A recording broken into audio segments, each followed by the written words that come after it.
going on everyone, it's Chef, and welcome to my first ever Elden Ring PvP video.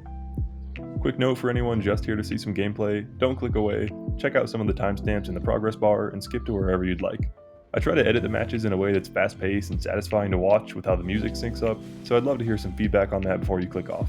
I greatly appreciate any and all comments. Elden Ring PvP is fun. The build variety in this game is just astronomical.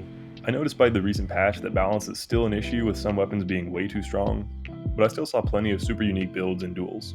In fact, maybe that's one recommendation I can give if your PvP experience has been nothing but Rivers of Blood and Moonveil, and that's to give your duelist summon sign a try. Place it down at the main academy gate side of Grace, and you're likely to be summoned in no time.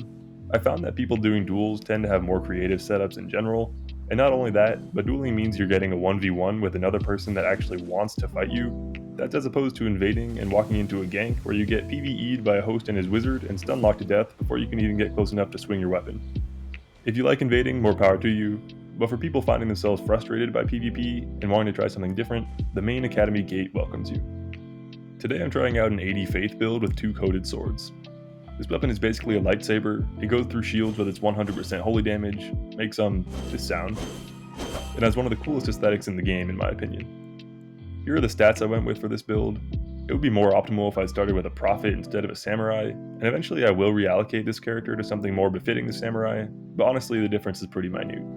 For the equipment, both of the swords are at +9 because I'm stingy with these things, but they felt like they were hitting plenty hard enough.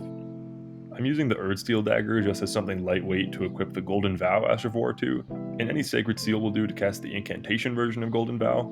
Don't use the Ash of War version though. I thought it stacked, however it's just worse than the incantation and will override it if you cast it second. The incantation does stack with the Holy Shrouding Cracked tier, which lasts for a whole 3 minutes, so that's a great way on its own to buff your holy damage.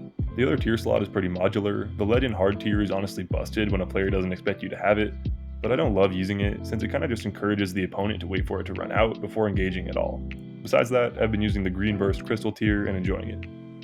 The armor is just what I thought looked cool, pretty much always fashion over damage negation for me. I just can't resist using some of these pieces despite them not being very protective. For talismans, I'm using the Sacred Scorpion charm, which stacks multiplicatively with the Holy Shrouding tier for a sizable damage boost. Since I'm not quite at 60 vigor, I was liking the Crimson Amber medallion. Erdtree's favor is always great, and to help out with squishiness just a bit, I went for the Dragon Crest Shield Talisman, which ironically would be completely useless going up against my own build. Holy Water Pots in the hotbar for memes, and I think that just about fully explains the build. I hope you enjoyed the montage, and I'll see you next time.